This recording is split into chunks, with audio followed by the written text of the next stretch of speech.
अरे भैया राम राम, कैसे हो आप? राम राम भाई। अरे शांति, ऐसे खड़ी खड़ी क्या देख रही हो?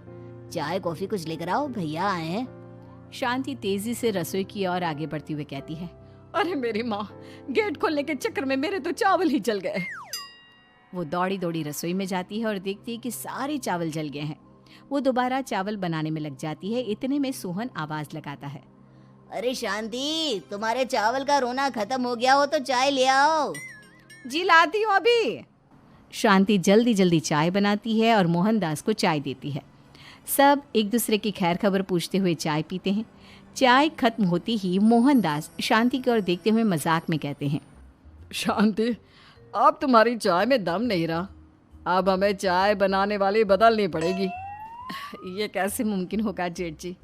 घर और बाहर का सारा काम मुझे ही करना पड़ता है और कभी कभी जल्दी जल्दी के चक्कर में काम बिगड़ जाते हैं, जैसे आज चावल जल गए। अरे इसी का तो हल लेकर आया हूँ। मैंने रिश्ता देखा है अर्नव और आरुष के लिए। दोनों लड़कियाँ बहुत सुंदर और सुशील हैं। अगर आप दोनों इजाज़त दें तो बात करूँ आगे। सोहन और शांति रिश्ते की बात सुनकर कहते हैं, अब ठीक है, बात चलाइए ना भैया, पर पहले लड़की के बारे में कुछ बताइए तो सही। हाँ हाँ भाई साहब, लड़की कैसी है, परिवार कैसा है, कहाँ के रहने वाले हैं? देखो, परिवार तो बहुत अच्छा है, पर वे दोनों लोग बहुत गरीब हैं। दहेज में कुछ मिलेगा नहीं।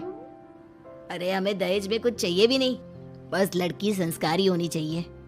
एक लड़की तो पढ़ी लिखी है और शहर की रहने वाली है, पर दूसरी अपनी गरीबी की वजह से पढ़ न सकी और गांव में रहती है, लेकिन दोनों है बहुत खूबसूरत। अगर तुम सबको देखते ही पसंद ना आ जाए तो मेरा नाम बदल देना। हाँ, पर तो हम आंखें मूंद कर भरोसा कर सकते हैं भैया। आप आगे बात चलाइए, हम शादी करने को तैयार हैं। कुछ ही दिन में अर्नव और आरुष की शादी हो जाती है। आरुष की शादी अनपढ़ लड़की मंजरी से हो जाती है, जो कि बहुत भोली भी होती है, और अर्नव की शादी पढ़ी लिखी लड़की तनुजा से हो जाती है, जो कि घमंडी और चालू होती है। एक दिन मंजरी घर के काम कर रही थी कि अचानक शांति उसे आवाज लगाती है, बड़ी बहू, ओ बड़ी बहू, मंजरी जल्दी यहाँ आओ। मंजरी जल्दी जल्दी शांति के पास जाती है।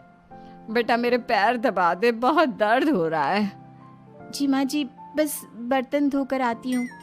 अरे बैठ यहाँ, मेरे पैर में बहुत तेज दर्द हो रहा है, बर्तन छोटी बहू धो लेगी।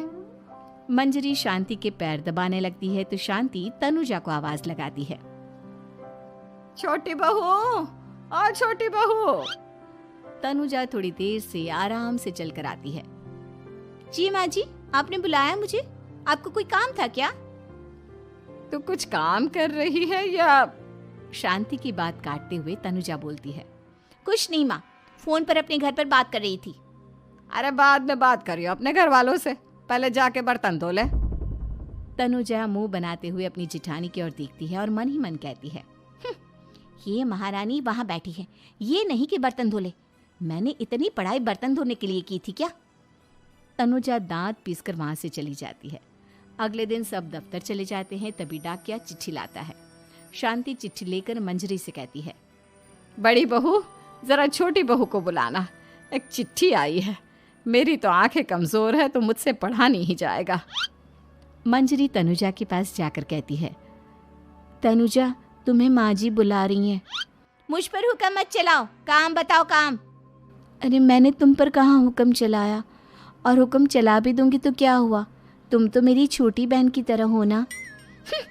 तुम जैसी अनपढ़, जाहिल और गांव की गवार मेरी बहन नहीं हो सकती। बेचारी मंजरी तनुजा की बात सुनकर अपना सा मुंह लेकर रह गई। कोई चिट्ठी आई है, माँ जी तुमसे पढ़वाना चाहती है, बस इसलिए बुला रही हैं।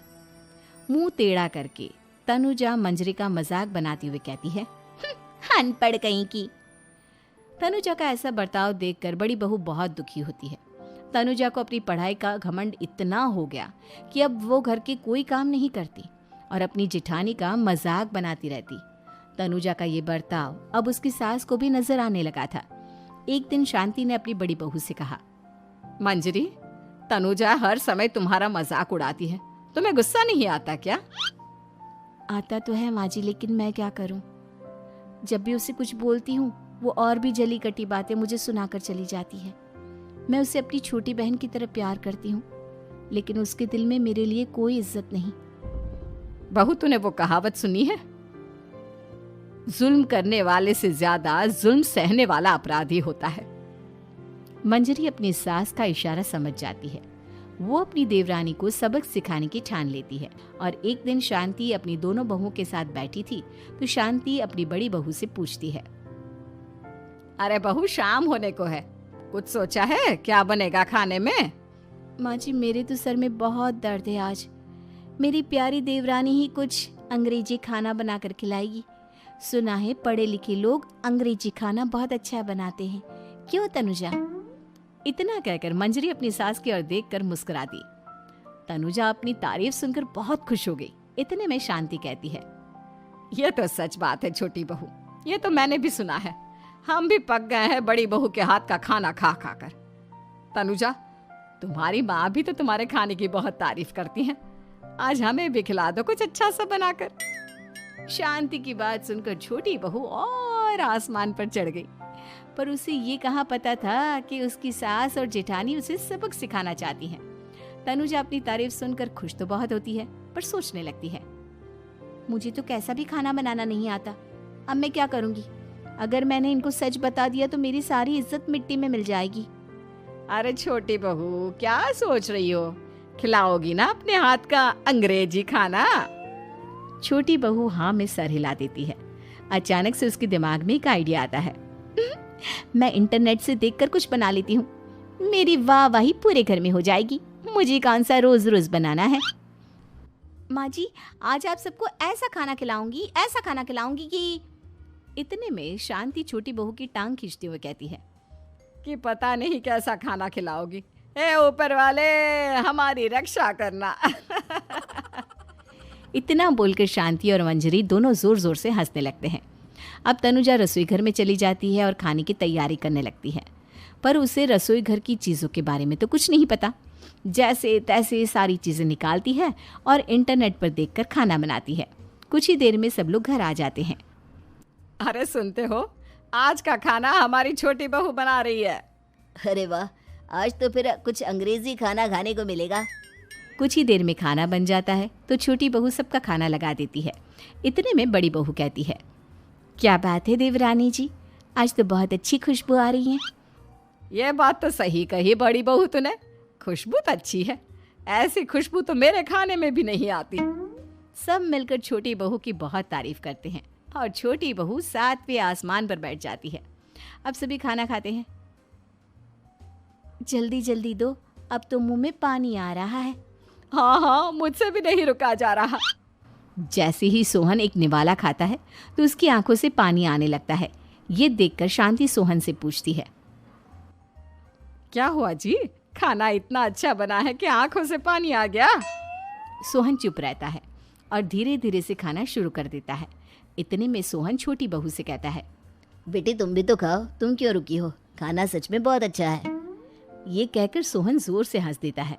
फिर सब खाना खाने लगते हैं, लेकिन खाने में नमक और मिर्च तेज हो गई थी। तनुजा से कोई कुछ नहीं बोलता, बल्कि उसे भी खाने को कहते हैं। जैसे ही छोटी बहू खाना खाती है, वो पानी पानी कहकर चिल्लाती है, पानी, इसमें तो पानी। ये खाना तो सच में इतना अच्छा बना है कि हमारे साथ साथ देवरानी जी भी इसके स्वाद को कभी नहीं भूल पाएंगी। सही कहा बहू। तनुजा को अपनी गलती का एहसास हुआ और उसने अपनी सास से कहा, माँ जी, ये मेरी गलती नहीं है। इंटरनेट पर दिखाया था कि 4 चम्मच नमक और मिर्च डालने हैं। अब मंजरी को भी मौका मिल गया और उसने तनुजा पर तंज कसा। नाच न जाने आंगन टेढ़ा, हर जगह अपनी पढ़ाई दिखाती हो, दूसरों का मजाक उड़ाती हो। अब पता चला ना, हर चीज़ में पढ़ाई काम नहीं आती। और तुम तो शहर में रही हो, तुम्हें तो मुझसे भी अच्छा खाना बनाना आना चाहिए ना। बेटा, अगर तूने ठीक से सब सीखा होता तो आज तुझे शर्मिंदा नहीं होना पड़ता। बात शहर या गांव की नहीं होती। मंजरी गांव से आई है, लेकिन उसे घर का काम करना और खाना बनाना सब अच्छी तरह से आता है। तुम शहर में रही हो, तुमने ये सब क्यों नहीं सीखा? छोटी बहू सर नीचा कर सबसे माफ़ी मांगती है और बहुत शर्मिंदा होती है। दीदी, मुझे माफ़ कर दो, मैंने आपको बहुत बुरा भला कहा, पर आपने मुझे हमेशा ही माफ़ किया। आज मुझे अपनी गलती का एहसास हो गया है। अब दोनों बहुएं मिलकर घर का काम करने लगी और एक दूसरे को अपने गुण बांटने लगी। मंजरी ने अपनी देवरानी को खाना बनाना और घर का काम करना सिखाया, वहीं तनुजा ने भी अपनी जेठानी को पढ़ना लिखना सिखाया। शांति और सोहन ऐसी बहुएं पाकर बहुत खुश थे।